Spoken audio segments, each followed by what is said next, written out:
Штипски Исар финансиски се стабилизира. За 6 месеци предпријатието има остварено добивка од близу 1 милион денари или нешто над 15.000 евра.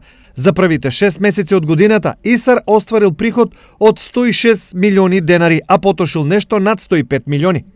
Најмногу пари на предпријатието му донела продажбата на вода, од која се наплатени 39,1 милион денари од физички и 44,1 милион денари од правни лица. Најпрофитабилна работна единица во јавното предпријатие Исар е секторот водовод и канализација, имајќи во предвид дека ова е сектор со најголем буџет во јавното предпријатие и најголем приход.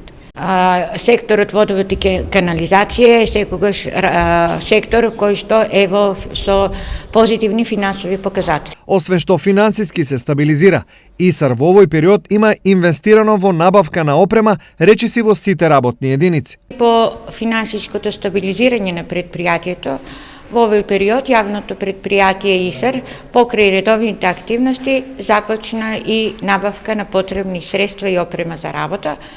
Така, во овој период се набавени 2000 пластични канти за домакинствата, околу 100 контејнери за комунален цврст отпад. Ова е период во кој јавното предпријатие Исар инвестираше и во набавка на нова машина за копање, ровокопач, утоварач. Инаку извештајот за финансиското работење на јавното предпријатие Исар се разгледува на комисиите во Советот на општина Штип, пошто советниците на нередната седница на Советот треба да се изјаснат по однос на истиот.